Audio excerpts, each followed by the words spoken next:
Bonjour à toutes, bonjour à tous. Et oui, je ne serai pas là pendant quelques semaines pour parler vélo parce que voilà, je vais faire un des plus beaux rôles de la vie, plus qu'être directeur sportif derrière Choucho Godu ou directeur sportif derrière Christophe Laporte lors d'une victoire à Roubaix, ou même sénéchal d'ailleurs à Roubaix.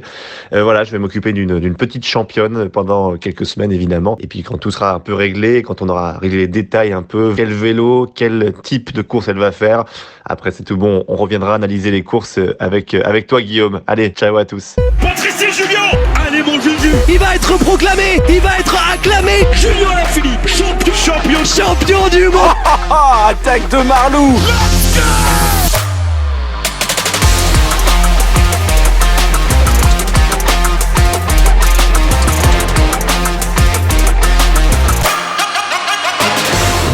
Bonjour à toutes et à tous et bienvenue dans un nouveau vélo podcast spécial Ronde van Vlaanderen.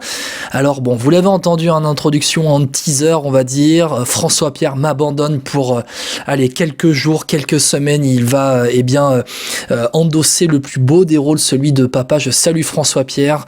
Et puis pour parler avec moi du Tour des Flandres, on va accueillir son remplaçant de luxe, l'équipier de luxe comme on dit, Titouan de Vélo Futé. Salut Titouan. Salut Guillaume, ça va ? Ça va et toi ? Tu t'es bien remis de ce Tour des Flandres ? Oui, écoute, un Tour des Flandres magnifique, donc on peut que bien s'en remettre. Ouais, et je te remercie de remplacer au pied levé comme ça François Pierre, l'équipe de Vélo Futé, toujours aux aguets sur les courses du calendrier, avec en ce moment aussi le Tour du Pays Basque. On va rentrer tout de suite dans le vif du sujet sur ce Ronde van Vlaanderen, Titouan, avec donc la victoire de Tadej Pogačar qui s'est imposé devant Mathieu Van Der Poel et Mats Pedersen, top 5 complété par Wout van Aert et Neilson Powless. Déjà parler du vainqueur, Titouan, Tadej Pogačar, qui a fait la différence avec 3 attaques, 2 dans le Vieux-Quarremont, de passages différents, et une attaque dans le Koppenberg. Déjà, Titouan, est-ce que Tadej Pogačar, pour toi, c'est un vainqueur magnifique ? Comment ça n'en serait pas un ? Oui, évidemment que c'est un vainqueur magnifique. Il a attaqué très loin de l'arrivée, il est toujours hyper offensif. Il est super fort. On pourrait avoir plein d'adjectifs pour décrypter la performance et le niveau de Tadej Pogačar. Moi j'ai juste été bluffé par lui. Alors évidemment, j'aurais aimé que Van Der Poel ne fasse pas ses bêtises du début de course, car sans doute que il l'a payé à la fin, et notamment sur la dernière attaque décisive de Pogačar. Idem pour son saut de chaîne qui a sûrement l'a pas aidé. Mais voilà, Pogačar était très fort, était le plus fort et a gagné en solitaire. C'était vraiment un beau mano à mano avec Van Der Poel. Et voilà, les deux étaient au-dessus des autres. Ouais, c'est un peu aussi la confirmation de ce qu'on avait vu pendant la campagne de Flandrienne. Tadej Pogačar, on va se concentrer sur lui. Si je ne me trompe pas, et tu me dis si je me trompe, il me semble que c'est le 3e vainqueur de Tour de France à remporter le Tour des Flandres.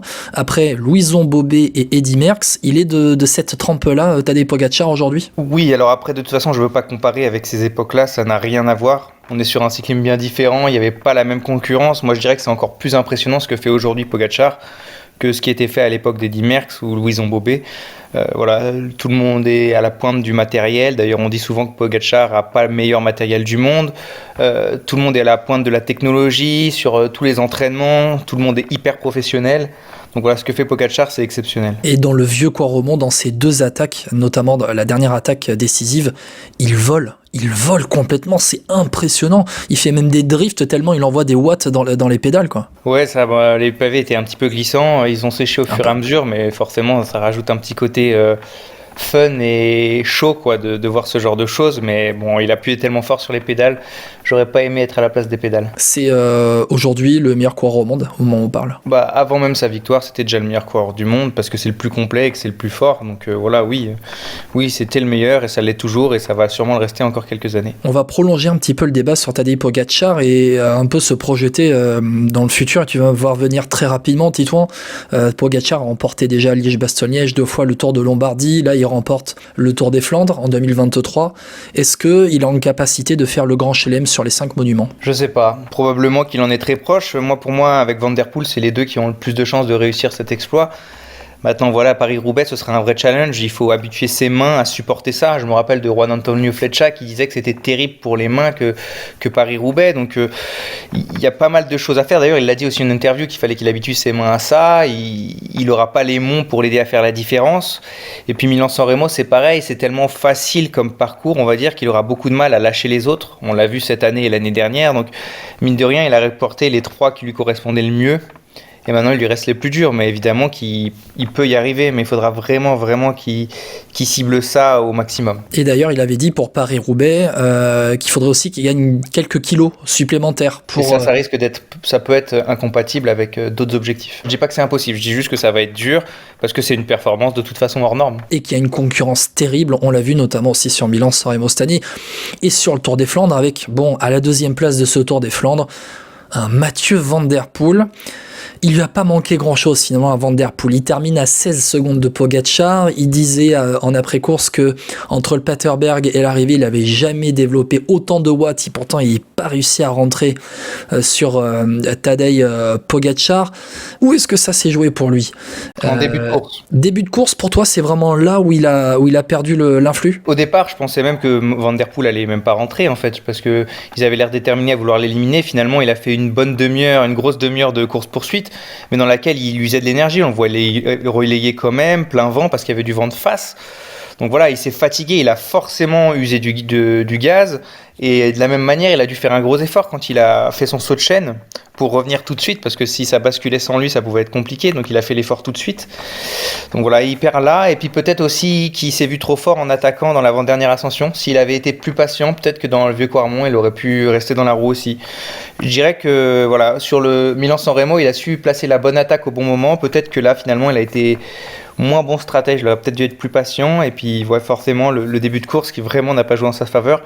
Il lui manque pas grand-chose pour basculer avec Pogačar au départ ou suivre sa roue, donc peut-être que s'il avait il avait gaspillé moins d'énergie au départ, il aurait pu le suivre. Maintenant, on n'en saura jamais rien, et voilà, Pogačar, lui a fait la course parfaite, il a été très fort et il mérite amplement sa victoire, il n'y a pas de débat là-dessus. Alors on va rappeler un petit peu, tu parles du début de course, il est pris dans une cassure. On est déjà... Ouais, il jouait avec le feu, il était en dernière position. Franchement, j'ai pas compris. Honnêtement, j'ai trouvé que c'était une erreur de débutant pour un coureur comme Van Der Poel. Ça n'a pas de sens de prendre le risque que tu sois tranquille en arrière de peloton, je veux bien, mais en dernière position, tout le monde le sait, tout le monde le voit, tous les directeurs sportifs l'ont su, et c'est comme ça que Bahreïn en a profité, quoi. Et on était à plus de 200 bornes de l'arrivée, ça faisait penser un peu au départ de Paris-Roubaix l'année dernière, où ça avait déjà cassé en début de course. Il faut faire attention maintenant, il faut se méfier du départ, de toutes les situations. Les mecs sont tellement au-dessus du lot qu'ils vont utiliser n'importe quelle opportunité pour essayer d'éliminer les autres, et c'est normal. Donc voilà, c'est normal. Tant qu'on dépasse pas les limites de ce qu'a fait DSM, c'est normal. Donc il faut faire attention à tout ça. On va en reparler de la DSM avec la tactique du ralenti. Mais pour Van Der Poel, donc il y a le saut de chaîne au pied du Taillenberg où il doit faire un effort, notamment en se mettant en danseuse dans le Taillenberg, pour ensuite revenir sur Pogačar et sur Van Aert. Il y a l'attaque dans le Kreuzberg où il fait péter Wout van Aert et où Tadej Pogačar. Il met une demi-seconde pour réagir, pour ensuite faire le jump et rattraper Mathieu Van Der Poel. Et puis il y a l'attaque de Pogačar dans le 3e passage du vieux Quarmont où là il se fait il suit pas, il n'arrive pas à suivre Tadej Pogačar à 18 bornes de l'arrivée. Mathieu Van Der Poel, ça a été cette accumulation qui lui a manqué dans l'attaque de Pogačar dans le dernier passage du vieux Quarmont en fait. Et est-ce que, attends, je te prolonge la question, est-ce qu'il a été surpris par le niveau de Tadej Pogačar sur les pavés jusqu'au bout dans ce Tour des Flandres? Bah oui, parce que je pense que déjà au moment où il attaque, il pensait faire comme sur Milan-San Remo et lâcher tout le monde. D'ailleurs, Pogačar n'est pas tout de suite dans sa roue, donc oui, je pense que à ce moment-là, il pensait qu'il allait faire la diff. Je pense qu'il a pensé faire la diff et il se sentait fort, mais voilà, peut-être que il s'était senti fort et dans le monde après, il l'a dit lui-même, il était moins bien. Donc voilà, c'est pour ça que moi je remets l'hypothèse du fait que cela lui en a sûrement manqué un petit peu dans la dernière ascension, parce que voilà, toute l'énergie, on la récupère pas forcément et voilà, finalement, il n'a pas su récupérer de sa grosse attaque, alors que Pogačar, lui, a monté l'ascension moins sèchement, mais de manière plus régulière, et a su revenir. Et Mathieu Van Der Poel, sur les 4 dernières éditions, en comptant cette année du Tour des Flandres, il fait soit premier, soit deuxième. Et l'édition précédente, sa première participation de ces 5 participations au Tour des Flandres, il fait 4e. ça peut être Monsieur Tour des Flandres hein, quand même jusqu'à la fin de sa carrière. Hein. Pour moi, de toute façon, c'est Monsieur Monument. Je l'avais appelé dans un de mes articles Monument Man. On avait fait un article sur Vélo Futé là-dessus et oui, il est tellement régulier, il est toujours dans le top 10 des monuments, c'est juste absolument dingue. Donc oui, ce sera Monsieur Ronde. Le record de victoire, c'est 3 avec Tom Boonen et Cancellara, donc il y a totalement moyen qu'il les rattrape et puis même qu'il les dépasse dans le futur. Ouais, et là où Tadej Pogačar aura peut-être plus de difficultés à Paris-Roubaix, pour Mathieu Van Der Poel, ce sera peut-être au Tour de Lombardie, où il aura plus de difficultés à la remporter, même s'il a déjà fait top 10 du Tour de Lombardie. Donc bon, ça classe un petit peu la classe hein, justement de ce coureur. On va en parler finalement de celui qu'on appelle à chaque fois le troisième fantastique un petit peu dans ce trio qui se joue la victoire sur les Flandriens, en tout cas lors de ce printemps. Wout van Aert qui termine 4e. On parlera de Mads Pedersen qui a complété le podium juste après. Wout van Aert et le collectif de la Jumbo, ils ont été battus tout simplement, avec Wout van Aert qui était trop court, ça s'est joué à la jambe pour lui tout simplement. Est-ce que pour toi il n'y a pas une erreur tactique avec notamment Van Hooijdonk après le Kruisberg, là où Van Der Poel attaque, où Pogačar suit, Van Aert saute et au sommet du Kruisberg, Van Hooijdonk se relève pas tout de suite. Est-ce que l'erreur elle est là? Oui, il y a une erreur, mais parce que Van Aert est lâché parce qu'il a pas les mêmes jambes que les deux autres devant. Donc est-ce que si Van Hooijdonk se relève tout de suite, est-ce que Van Aert revient pour autant? Je pense pas, donc je suis pas sûr qu'il ait énormément de regrets. Il finit à 1 minute 12. Hein. Est-ce que Van Hooijdonk aurait été capable de récupérer autant de temps face à deux monstres qui ont envoyé leur meilleur watt? Je suis vraiment pas sûr. Je pense pas que Wout van Aert puisse nourrir de gros regrets, parce que même si Van Hooijdonk s'est arrêté un peu tard, de toute façon, il serait parvenu sur les deux autres. Et c'est quand même un terrible affront pour la Jumbo-Visma de se retrouver avec Van Aert 4e, avec Van Hooijdonk 11e, avec Benoot et Laporte 13e et 14e, même pas présence sur le podium, alors qu'ils ont joué le sommet du pavé pendant toute la campagne de Flandrienne. Oui, mais parce qu'ils sont au-dessus du lot quand il n'y a pas Pogačar et Van Der Poel. Et d'ailleurs, à chaque fois qu'ils ont gagné, sauf quand Van Der Poel gagne au sprint, mais sur l'I3, mais globalement, sinon, à chaque fois, il n'y avait pas ces deux monstres-là. Donc voilà, c'est les deux seuls qui peuvent faire vaciller le collectif Jumbo-Visma. Et on l'a bien vu, là, la Jumbo-Visma a eu du mal, mais ils ont fait de leur mieux. Ils ont 4 coureurs dans le top 13, c'est quand même exceptionnel. C'est exceptionnel, mais c'est pas pour la victoire. Et c'est même pas pour le podium au final. Bon, ils jouent oui, le c'est pas pour la victoire, mais d'un autre côté, voilà, Pogačar était juste plus fort. Il y a un moment, c'est la pédale que ça se fait. On peut essayer de piéger tout le monde ou qui on veut, mais si on est moins fort, on est moins fort. Dans ce cas-là, il fallait mettre peut-être un meilleur coureur que Van Hooijdonk pour jouer la victoire devant et compter sur un Laporte pour essayer de terminer en solitaire à la manière de Pedersen. Peut-être que là, ça aurait marché. Mais en misant sur Wout van Aert à 100%, ils n'auraient pas gagné. Oui. De toute façon, ça joue à la pédale. Mais bon, il faut quand même dire qu'à Jumbo-Visma, moi je l'avais dit, alors tout le monde n'était peut-être pas d'accord dans le podcast présentation du Tour des Flandres, que s'il remportait ni le Tour des Flandres ni Paris-Roubaix, ça serait la crise dans le collectif de la Jumbo-Visma, peut-être plus dans le collectif alors je vais préciser, mais dans le groupe des classiques men de la Jumbo-Visma, parce que ils ont monté une équipe pour gagner un monument, pas pour faire 4e du Tour des Flandres avec Wout van Aert, même avec les meilleurs coureurs en face possible. Mais bon voilà, maintenant ça va leur mettre une pression de dingue sur Paris-Roubaix. Mais Paris-Roubaix, on y reviendra à la fin du podcast. On va parler de celui qui a fait podium, 3e quand même, c'est Mads Pedersen. Quelle course il a fait, Mads Pedersen. C'est lui qui crée un peu le premier vrai gros mouvement de course avec des outsiders ou des favoris. À 110 km de l'arrivée, il se fait happer, avaler par Pogačar dans le dernier passage du Vieux Quarremont, alors qu'il était en tête 100 km plus loin pratiquement dans le Vieux Quarremont. Et quelle course il a fait, Mads Pedersen. Quel coursier de dingue c'est. Il fait 3e de ce Tour des Flandres. Mais quelle course il a fait, quoi. Ouais, il a fait ce qu'il avait annoncé, attaquer, parce qu'il savait que c'était sa seule chance de gagner finalement. Donc, ou de faire sûrement un podium. Donc voilà, il s'est lancé de loin, au moins il a tenu sa parole. De toute façon, c'est un coureur qui aime beaucoup les courses difficiles. On se rappelle des conditions dans lesquelles il a été champion du monde en 2019, je crois. 2019, exactement. Et donc forcément, il aime bien toutes ces courses difficiles. Donc lui, il lançait la course de très loin, c'était pas forcément gênant pour lui. D'ailleurs, honnêtement, ça a failli marcher. Il y en a beaucoup qui pensaient que ça ne reviendrait pas quand l'écart était de 2 minutes, 3 minutes. Après, voilà, les 3 machines derrière sont tellement au-dessus du lot qu'elles ont été capables de revenir. Mais voilà, Pedersen a fait la course qu'il fallait. Il n'a pas manqué grand-chose. Je pense que pour qu'il se joue la victoire, il aurait fallu qu'il y ait un plus gros cadre que Van Hooijdonk, peut-être Laporte à l'avant, et peut-être que là la course aurait été différente. On rappelle que Mats Pedersen fait 6ème de Milan-San Remo, là il fait 3ème du Tour des Flandres, il sera peut-être pas loin de la victoire sur Paris-Roubaix. C'est aujourd'hui l'un des meilleurs coursiers au monde. Il arrive dans un âge de maturité à 27 ans où il a largement encaissé maintenant son titre de champion du monde, un peu la surprise générale. En 2019, il y a deux coureurs qui ont impressionné aussi sur ce Tour des Flandres. Neilson Powless, 5ème après avoir chuté 2 fois, et Matteo Jorgensen qui fait 9ème. Bon, Jorgensen 9ème un peu en deuxième rideau, on s'y attend pas, mais Neilson Powless 5ème, quel début de saison il nous fait lui aussi. Ouais, Powless, il a franchi un cap à 25 ans en gagnant la Classica San Sebastian, et depuis il fait que progresser. Voilà, il est capable de briller sur les courses d'un jour, sur les courses d'une semaine, donc maintenant on va bientôt l'attendre sur les grands tours parce qu'il peine à confirmer dans ce domaine-là.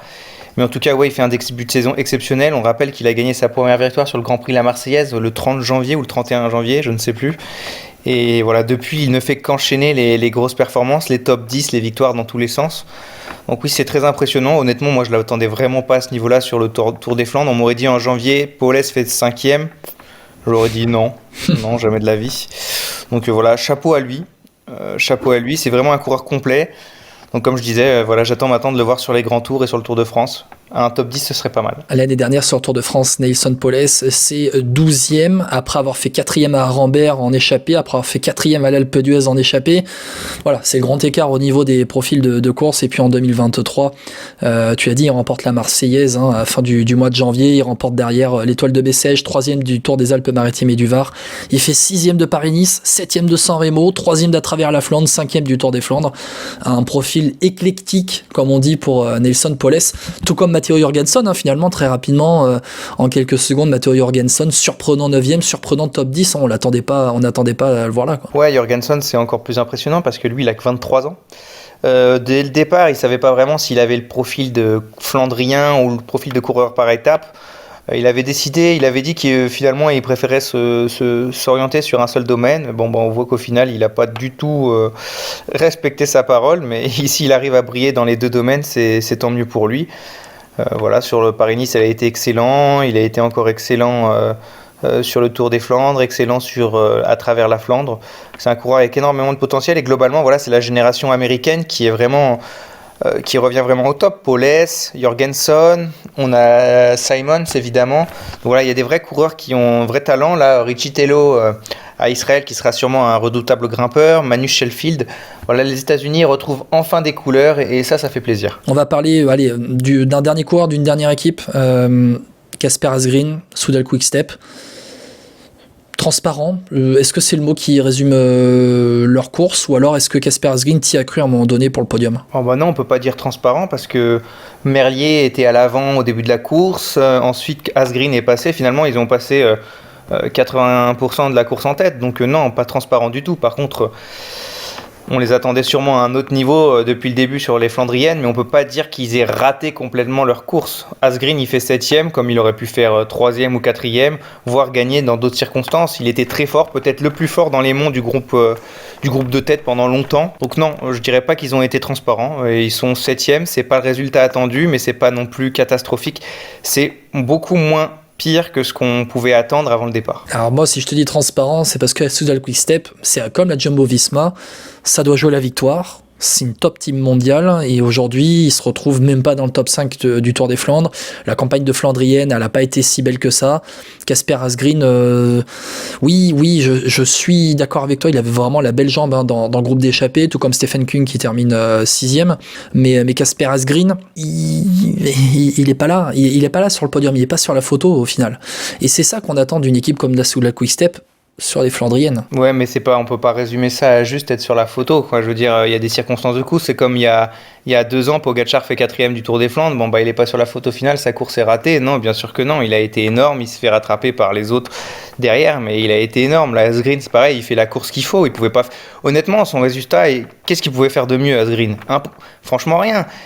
Il ne pouvait rien faire contre les 3 monstres. Ça, c'est une certitude. Et ensuite, il se fait battre au sprint par Pedersen, Powless, Kung. Ok, ça se joue sur un sprint, sûrement à celui qui est le plus frais. Il a fait plus d'efforts que les autres dans les monts pour essayer d'emmener cette échappée le plus loin possible.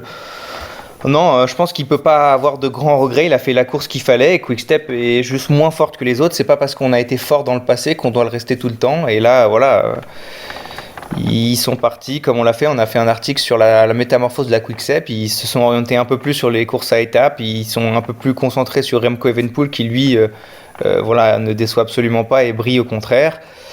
Ça marche un peu moins bien pour l'équipe des classiques, c'est comme ça. On est dans une période un peu plus compliquée, mais ça reviendra. Faut pas s'inquiéter. On peut pas, parce qu'ils ont été forts pendant plusieurs années, se dire que forcément ils doivent tout gagner, surtout avec les monstres qu'il y a actuellement. Ce sont surtout des cycles quand on gère une équipe à ce niveau-là. Et là, le cycle du groupe flandrien classique à la Solar Quick-Step est un peu dans le dur. Il est en bout de course. Il est en bout de course. Voilà, il y aura peut-être un gros recrutement de la part de Patrick Lefebvre, soit l'hiver prochain, soit l'hiver suivant, pour renouveler son groupe de classiques. On va revenir sur 2 faits de course avant de conclure cette analyse du Tour des Flandres Hommes 2023.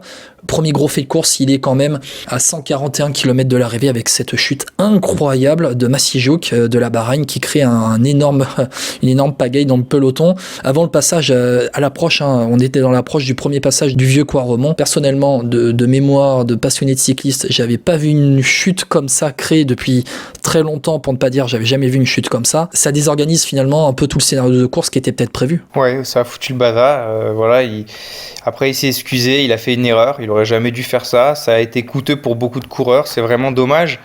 C'est regrettable, mais bon, c'est un fait de course comme il peut y en avoir. Est-ce qu'il doit être suspendu ? Non, on n'est pas en train de parler d'une dame qui a une pancarte au bord de la route et qui fait tomber tout le monde. Il a voulu remonter, il est tombé dans l'herbe, il a glissé, il a fait une connerie, il a été disqualifié parce qu'il méritait d'être disqualifié. Mais malheureusement, ce sont des choses qui arrivent. Voilà, est-ce qu'on doit disqualifier tous ceux qui créent des chutes parce qu'ils font des erreurs ? Non, je pense pas. Donc non, pour moi ça va quand même loin là. C'est quand même assez grotesque la manière de provoquer cette chute, parce qu'il y a des règlements qui existent de la part de l'UCI pour ne pas remonter à gauche comme à droite en dehors des zones de la route. Ils le font tous pendant la course. Ils l'ont tous fait à un moment donné, comme disait Jackie Durand. Les 80% du peloton l'ont fait à un moment dans la course. Donc voilà, lui il l'a mal fait, il s'est raté évidemment, il crée une chute, il est responsable, c'est une grosse connerie. Il est disqualifié. Maintenant, de là à le punir, pour encore plus pour avoir fait cette connerie, je pense que aucun coureur dans le peloton ne serait favorable à ça. Même pour marquer le coup, pour dire, au bout d'un moment, on a été un peu laxiste par rapport à vos remontées à gauche à droite. On n'avait rien dit, il n'y avait pas eu d'accident qui avait été provoqué. Là, on est quand même allé dans l'absurde. On va très loin. Le résultat est quand même fort. Quand même, là, en tête du peloton, et il traverse de la gauche vers le milieu de la route. Il fait chuter tout le monde. Ce serait en aucun cas en plus. Enfin, ça servirait à rien. Ça aurait été Van Der Poel. Est-ce qu'on l'aurait disqualifié ? Ou Pogacar ? Je suis même pas sûr. Donc, ce serait marquer le coup quoi pour les coureurs de second couteau, quoi. Finalement, les seconds couteaux, second rideau, on leur dirait faites gaffe, faites attention à paniquer la course. Enfin, ça a toujours arrivé, des chutes, il y en aura toujours. Il y a toujours des coureurs qui vont faire des erreurs parce que ce sont des humains, ils sont dans le feu de l'action, c'est difficile de gérer ces situations. Il a fait une bêtise, mais voilà, ça veut pas dire qu'il doit aller en prison parce qu'il a créé une chute. Donc non, je trouve que tout ça, c'est exagéré pour moi. Il a fait une erreur, en plus il s'est excusé, il assume son erreur, il s'est fait disqualifier, voilà, le dossier est clos. Bon, dossier clos pour toi Titouan, une course très nerveuse au final quand même. Moi c'est ce qui m'a marqué dans ce Tour des Flandres 2023, c'est que du début à la fin j'ai senti une nervosité de dingue dès le départ. Alors on a vu avec ces premiers bordures qui ont été créées, la course a été faite dès le départ, on a cette chute à 141 km de l'arrivée, ça va jusqu'à l'arrivée finalement avec Ballerini qui chute contre les barrières pour emmener Tim Merlier pour la 43e place, la tactique bizarre des DSM qui se met au ralenti pour limite que les autres derrière mettent pied à terre avant d'accélérer sur le sommet d'un mont. Ça a été un des Tours des Flandres les plus nerveux de ces dernières années pour toi? Oui, probablement, qu'il y a eu plein de faits de course énormes du début à la fin, donc ça a été une course passionnante à suivre. J'ai regardé la quasi-totalité de la course en tête, je suis arrivé quand la bordure avait commencé avec Mathieu Van Der Poel, et voilà, je l'ai suivi d'une traite jusqu'à la fin. C'était une course très dynamique, ce qui fait qu'on n'a pas vu le temps passer, c'était une très belle course. Bon, il y a eu quelques dingueries avec la chute de Maticek là, et avec la stratégie très étrange et limite antisportive pour moi de DSM.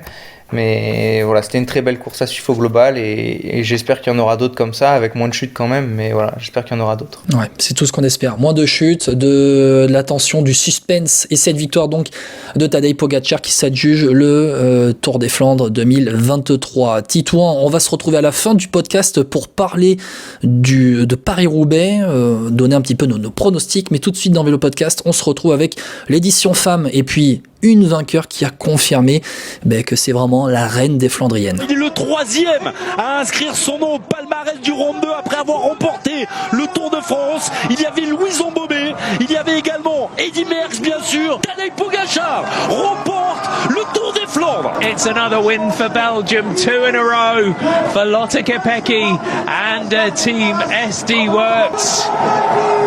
Lotte Kopecky, 2 from 2, a double winner. Le Tour des Flandres au féminin avec une reine des Flandres sacrée dimanche, Lotte Kopecky qui remporte son deuxième Ronde 2 de suite. Et pour en parler avec moi, c'est Julien Després d'Actu Cyclisme Féminin. Salut Julien. Salut Guillaume, bonjour à tous. Bon, tu as apprécié ce Ronde 2 féminin? Ah, c'était une superbe course. Ouais, c'était une belle course remportée par Lotte Kopecky. On avait parlé en avant-course de ce duel avec les Trek Segafredo. Finalement, tu as 2 SD Works en tête avec Vollering 2e et Elisa Longo-Borghini de la Trek 3e. Déjà, on va commencer par le début. Lotte Kopecky, sacrée 2e année de suite. Bon, est-ce qu'on peut dire que c'est la reine des Flandres, la reine des Flandriennes aujourd'hui? Ah, aujourd'hui, c'est au moins la reine des Flandres, du Tour des Flandres. C'est que la deuxième fois que ça se produit d'avoir une fille qui remporte 2 années de suite le Tour des Flandres. La première était Myriam Melkers. Dans les années 2000. Ouais. Et puis elle a dominé son sujet, elle a maîtrisé son sujet.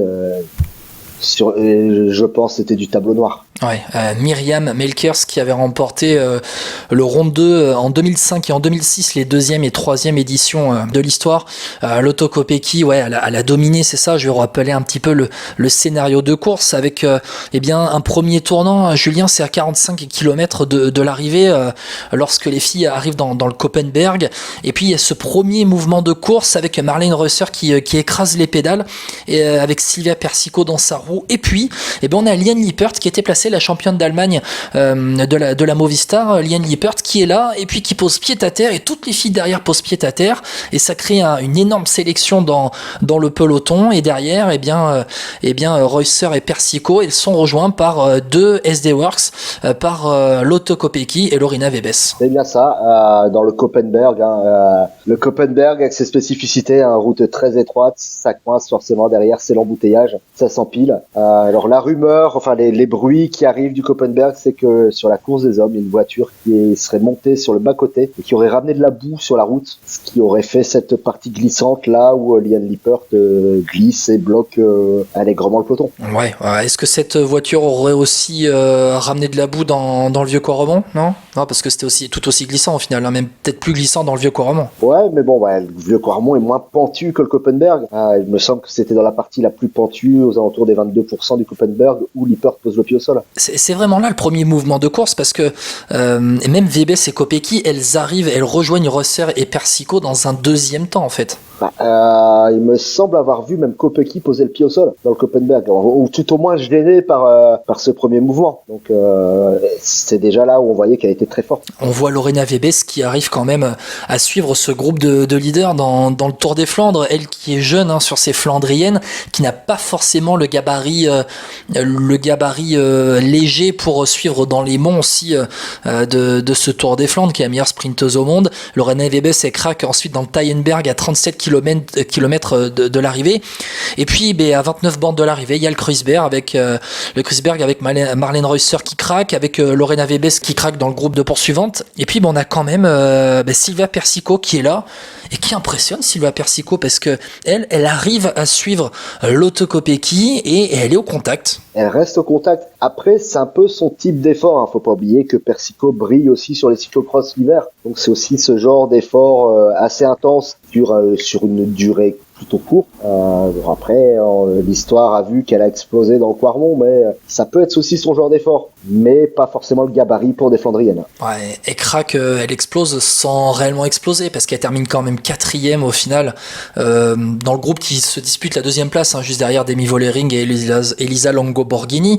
Mais Silvia Persico, elle s'était révélée un peu au grand jour au Tour de France l'année dernière. Là, au Tour des Flandres, elle joue au moins le podium, pour pas dire la gagne, et puis elle suit Lotte Kopecky finalement jusque dans l'ascension du vieux Quaremont à 18 km de l'arrivée, là où Lotte Kopecky fait la différence, un peu comme Pogačar a fait la différence chez les hommes. Finalement, le vieux Quaremont a été le secteur pavé, le mont qui a fait la différence dans ce Tour des Flandres 2023. C'est le parallèle entre les deux courses, hein. Et je suis même pas sûr que Lotte Kopecky commence à accélérer et donc à commencer à distancer Persico. Ça doit se jouer à une 30aine de mètres avec Pogačar au niveau du Quarmont. Lotte Kopecky qui a ensuite résisté. Il y a eu ensuite le Paterberg où derrière, dans le groupe de poursuivantes, ça a un petit peu explosé. On en parlera juste après. Moi, je voudrais juste qu'on parle vite fait de celle qui termine 2e de ce groupe, 2e de ce Tour des Flandres, pardon, et première du groupe des poursuivantes. C'est Demi Vollering qui a finalement été toujours dans un 2e rideau en attente d'un éventuel craquage de Kopecky.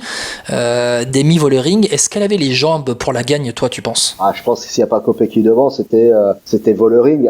Je m'attendais à un moment à ce que ça rentre sur le duo, avec peut-être une éventuelle attaque de Vollering, ce qu'elle aurait très bien pu faire. Elle a aussi un Tour des Flandres dans les jambes, Vollering. Elle a une forme éclatante en ce moment. Je pense on va la voir jusqu'à la fin des Ardennaises. Ouais, avec Liège qui va vite arriver. Quand tu parles du duo Kopecky-Persico qui était en tête jusqu'au vieux Quaremont.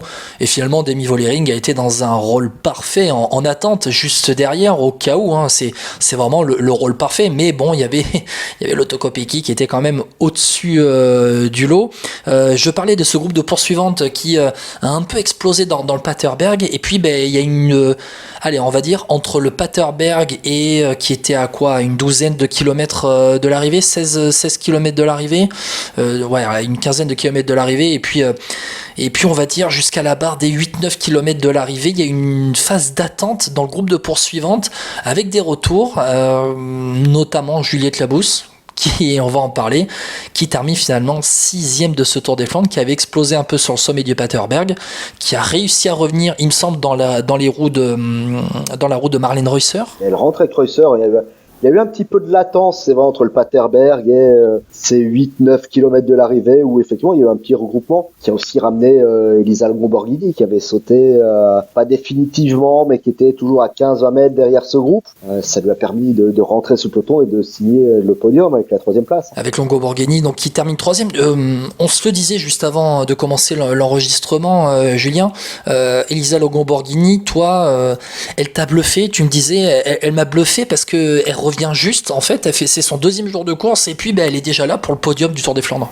C'est prometteur pour la suite. Après l'UAE Tour qu'elle a dominé dans l'étape de montagne, elle a attrapé un Covid qui l'a privé de 2-3 semaines de course. A priori, elle était plutôt pas bien. Elle est rentrée mercredi dernier sur Dwarsdorf-Vlaanderen, où elle fait aussi un super boulot pour Van Anrooy. Là, elle est finir 3e du Tour des Flandres dans ces conditions-là, avec 2 jours de course post-Covid, c'est quand même quelque chose de solide, quoi. La Trek qui finalement termine en retrait par rapport à la SD Works. On a donc Elisa Longo Borghini qui termine 3e. On a Shirin Van Anrooy qui termine 8e. Alors que la SD Works, elles font 1-2 avec Kopecky Vollering et ils font 7 avec Marlene Reusser. On a Lucinda Brandt pour la Trek qui termine 12e.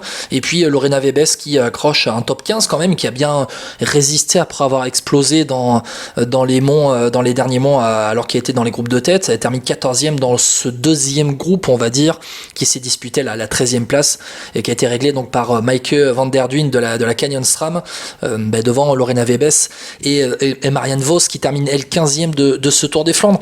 Julien, pour parler de la Trek un petit peu, le collectif SD Works a pris le dessus sur le collectif Trek. On l'a vu, c'est après le Koppenberg, il y a un groupe de 4, il y a 3 SD Works plus Persico, pas une, pas une.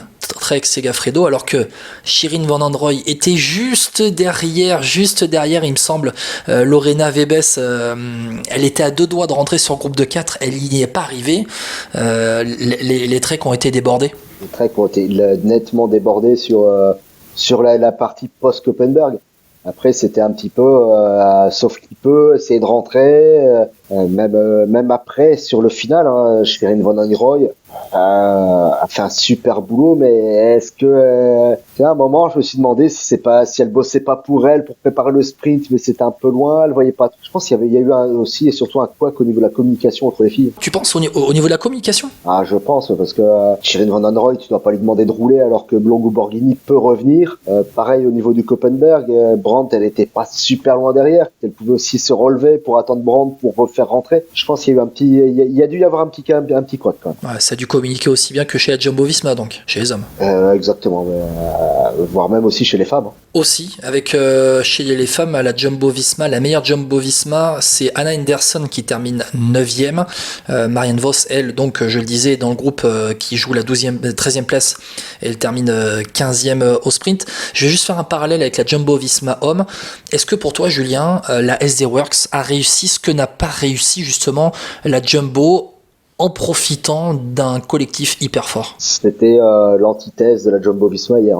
Quand tu compares les deux courses, la Jumbo-Visma, chez les hommes, leur tactique était incompréhensible. Il y avait beau y avoir Van Hooijdonk devant qui était super fort. Derrière, je sais pas, il devait y avoir un manque de cohésion ou je ne sais pas. Il y a vraiment eu un couac. Et là où la SD Works est restée groupée, unie, c'était beau à voir. La SD Works, c'était belle à voir hier. Ouais, très belle équipe à voir. Après, j'aimerais qu'on parle un petit peu. Alors, on va faire en 2 temps. Je vais d'abord parler de la Movistar et puis un peu parler quand même de la FDJ Suez. Dans un premier temps, la Movistar qui a joué de malchance. On a la meilleure Movistar qui est Arlenis Sierra qui termine 10e. Mais finalement, Annemiek van Vleuten, elle a joué de malchance parce que avant l'ascension du Koppenberg à 45 km de l'arrivée, juste avant, dans l'approche du Koppenberg, eh bien, Annemiek van Vleuten, elle est prise par une chute dans une descente. Non, c'est ça, dans une route hyper large avec une coureuse qui déborde un peu trop sur un côté de la route et qui chute, et Van Vleuten était juste derrière alors qu'elle était tranquillement dans ce peloton pour aborder le Koppenberg en bonne position. Enfin, bonne position, oui, elle était dans la bonne partie de peloton. Après, quand tu es au Koppenberg, tu dois pas être dans cette partie-là du peloton, tu dois être maximum 2e ligne du peloton, et bon, c'est un peu de malchance, oui, elle a joué de malchance. Elle était dans la boule, Annemiek van Vleuten, mais on n'était pas encore, on va dire, allé à 300 mètres, 500 mètres de l'approche du Koppenberg. On n'arrivait pas, on était encore à un bon kilomètre quand même. Ouais, mais bon, tu sais comment c'est les courses, même chez les femmes dans les Flandres, c'est les 2-3 derniers kilomètres avant le Koppenberg où il faut être placé. Mais j'ai lu une interview de la coéquipière de Van Vleuten, Aude Biani, qui avoue clairement qu'elles étaient toutes mal placées, quoi. Et du coup, avec ce mauvais placement, Annemiek van Vleuten a vu toutes ses chances annihilées. Annemiek van Vleuten et termine 27e dans ce groupe qui s'est joué la 13e place au sprint, où elles sont 25-30 dans ce groupe. Annemiek van Vleuten 27e au final avec Floortje Mackaij juste dans sa roue, et Liane Lippert 30e. Et voilà, elles font 27, 28 et 30 les Movistar. On va parler des FDJ Suez parce que la meilleure FDJ Suez, elle est juste devant Van Vleuten, pas loin. Grace Brown 24e, Lossa Degest 26e, Cécilie Trupp-Ludwig 29e. Les FDJ Suez qui n'ont pas existé pendant cette course et qui terminent dans ce 2e rideau groupe des poursuivantes qui s'est joué à 13e place, mais voilà, il termine à peine dans le top 30. Je pense que c'est la grosse déception de Stefan Delcourt aujourd'hui, d'avoir ces places-là, parce que clairement elles ne sont pas à leur place.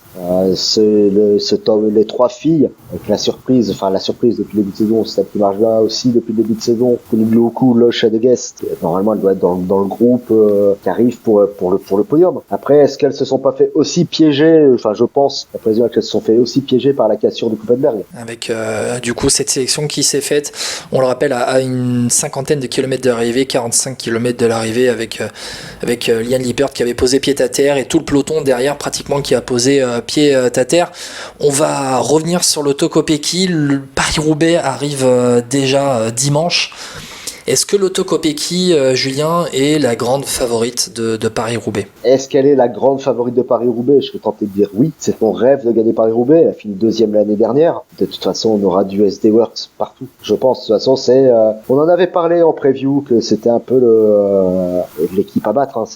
Toutes peuvent gagner. Toutes celles qui sont alignées au départ, voire peut-être 2 coéquipières à la rigueur, mais toutes peuvent gagner. Est-ce que Paris-Roubaix peut mieux convenir au Trek Segafredo? Trek Segafredo, sur les 2 premières éditions, c'est l'étalon du titre. Donc, dans l'absolu, je serais tenté de te dire oui. Après, voir le collectif. Faut pas oublier que l'année dernière, une Hélène Van Dijk joue un gros rôle dans la victoire de Longo Borghini. Audrey Cordon-Réago également avait joué un grand rôle. Après, ces 2 filles qui ne sont plus là, qui étaient quand même costauds. Faudra pas se louper, je crois. Faudra qu'ils se marquent, les 2. Après, il y a aussi une impression dans le peloton que personne n'ose rouler derrière la SD Works. Les filles s'agacent un peu de ça, j'ai l'impression.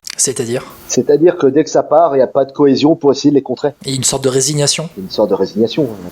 Les Trek essayent, les FDJ essayent, mais à 2 équipes contre 6 individualités qui pourraient être leaders dans d'autres équipes, ça semble assez compliqué. Je te parlais des Trek Segafredo, on a quand même des écraseuses de pédales avec Elisa Longo Borghini, on a aussi du Balsamo qui peuvent écraser les pédales. On rappelle les 2 premières vainqueurs de ce Paris-Roubaix en 2021, c'était Lizzie Degnan avec la Trek qui s'était imposée devant Marianne Vos et Elisa Longo Borghini, et puis en 2022 Longo Borghini qui s'était imposée devant l'Auto Kopecky, et puis la 3e c'était une Trek Segafredo aussi, c'était Lucinda Brandt qui devrait être aussi pas loin de la victoire. Toi, si tu dois faire un pronostic pour ce Paris-Roubaix 2023, tu verrais qui? Écoute, je vois l'Auto Kopecky. Le premier nom qui me vient, c'est l'Auto Kopecky. Mais attention à Marlène Reusser. Voilà. Le deuxième nom qui te vient, c'est Marlène Reusser. Pour moi, c'est Marlène Reusser. Ce sera plus un parcours encore plus à son avantage, sachant qu'il n'y a pas ses bosses. Paris-Roubaix, on va le dire, c'est plat. Surtout dans l'édition femme où il n'y a pas tous ces petits faux plats montants, descendants, tous ces petits toboggans avant les premiers secteurs pavés. Après, ça reste plutôt plat, à part le secteur de Mont-Saint-Pével qui en bosse. Faut pas oublier que c'est Marlène Reusser qui gagne l'étape des chemins blancs sur le Tour Femme. Ça peut aussi, ça peut lui convenir. C'est le genre d'épreuve qui peut lui convenir. Elle est dans une forme impressionnante. La Suisse a une incroyable écraseuse de pédales. Elle devrait être pas loin de l'arrivée. Allez, un 3e nom. Moi, je te donnerai un 3e nom et c'est encore une SD Works. C'est Lorena Wiebes. Pour moi, ça peut être la grosse cote, Lorena Wiebes, qui a été pour moi impressionnante sur ce Tour des Flandres et qui est un peu, sans complexe sur les pavés. Elle est là, elle veut jouer, elle veut faire la course et pareil, un peu comme Marlène Reusser, elle va être un peu débarrassée aussi de tous ces monts, tous ces toboggans dans Paris-Roubaix. Et puis, suivant les situations de course, c'est peut-être elle qui va pouvoir disputer la gagne. Et puis, si ça se dispute au sprint, en tout cas, si elle arrive dans un groupe de 2 ou de 3 pour jouer la victoire au sprint, on connaît la force de Lorena Wiebes au sprint, peut être clairement la favorite. Alors, je serais tenté de te dire, oui, c'est un sprint sur un vélodrome aussi. Lorena Wiebes fait de la piste l'hiver. Donc ça peut aussi, sur un petit groupe de 4, 5. Après les 2 premières éditions, elle a toujours joué de malchance. C'est aussi ça, mais après, SD Works, à mon avis, tu auras au milieu du peloton une boule SD Works qui va s'auto-protéger. La SD Works sans concurrente, on parle que de la SD Works, finalement pour ce Paris-Roubaix, il n'y aura pas de concurrente face à elle. Je vois Longo Borghini. Elle peut aller jouer le doublé. Alors attention aussi, on la voit monter petit à petit. Elle m'impressionne aussi ce printemps. C'est Maike van der Duyn. De la Canyon SRAM. Donc, qui est leader du World Tour U23 actuellement. Sur cette campagne des classiques de début de saison, elle est plutôt pas mal, je trouve. Puis elle a fait un beau Paris-Roubaix la première année de tête. C'est le genre aussi de coureur à pouvoir passer ce genre d'obstacle. Et je te poserai une dernière question pour terminer, Julien. Si on a l'Auto Kopecky et Lorena Wiebes qui arrivent dans un groupe au sprint, peut-être avec d'autres, priorité à qui? Ça risque d'être encore un grand moment de sprint. Pourquoi pas Kopecky avec son expérience de la piste. On va rendre hommage au Vélodrome du Roubaix. On a 2 bonnes sprinteuses là. On verra bien ce que ça va donner. Après, un sprint à la fin d'un Paris-Roubaix, c'est pas pareil qu'un sprint massif qu'on prépare. C'est pas une course au point. Ça risque d'être pas mal. Après, alors, On n'a pas encore évoqué. Par contre, c'est au niveau des Françaises où j'ai quelques doutes quand même sur Paris-Roubaix. On verra bien. On rappelle que Juliette Labous est la meilleure française de ce Tour des Flandres 2023, 6e, et que derrière, la deuxième meilleure française, c'est Margot Vigier de Life Plus Waouh qui termine 21e. Après, il faut aller chercher Victoire Berthaud de la Cofidis à la 44e place. Julien, merci beaucoup d'avoir été avec moi pour évoquer à la fois ce Tour des Flandres et puis aussi Paris-Roubaix qui arrive samedi en ouverture. C'est vrai, Paris-Roubaix qui est en ouverture samedi de ce... Et j'ai tellement l'habitude d'avoir les filles qui enchaînent avec les garçons avant ou après sur les Flandriennes que j'en suis tout chamboulé, tu vois. Moi, j'essaierai de pas y aller dimanche, mais d'y aller samedi, quoi. Merci Julien, on se retrouve, on va dire, dès la semaine prochaine pour faire le bilan un peu de ce Paris-Roubaix. En attendant, nous, on va se retrouver dans Vélo Podcast pour terminer ce podcast avec les pronostics chez les hommes. Peut-être le plus beau jour dans la carrière déjà très riche d'Elisa Longo Borghini qui avait déjà triomphé sur le Tour des Flandres, sur l'Estrade Bianche il y a quelques années. Elisa Longo Borghini qui dompte l'enfer du Nord, vainqueur de Paris-Roubaix 2022. Le roi des Flandriennes, ce sera lui, Jackie, cette année. Deuxième du Tour des Flandres, il va remporter Paris-Roubaix. Ils attendaient Mathieu Van Der Poel, 8 ans après Niki Terpstra. Dylan Van Baarle offre aux Pays-Bas une victoire dans l'enfer, au bout de l'enfer. On va terminer ce podcast avec Titouan qui est de retour, Titouan de Vélo Futé pour donner un peu les pronostics de ce Paris-Roubaix qui semble quand même très ouvert. Titouan, allez, je te demande tout de suite ton pronostic pour Paris-Roubaix. Qui va gagner? Van Der Poel. Mathieu Van Der Poel, pour son premier Paris-Roubaix, il confirmera après avoir fait deuxième du Tour des Flandres. Tu penses qu'il aura récupéré? Bah oui, récupéré largement, hein. Surtout qu'il finit plus frais que tous les autres coureurs. Dans la logique des choses, Mats Pedersen, Van Aert, s'ils finissent derrière, c'était encore plus fatigué et moins fort. Donc oui. En tout cas, il aura au moins mieux récupéré que les autres dans ce cas-là. Donc non, c'est pas un souci. Une semaine après, faut pas exagérer, c'était qu'une course d'un jour, hein. Même si elle est difficile, on repart pas le lendemain. Il y a 7 jours de repos.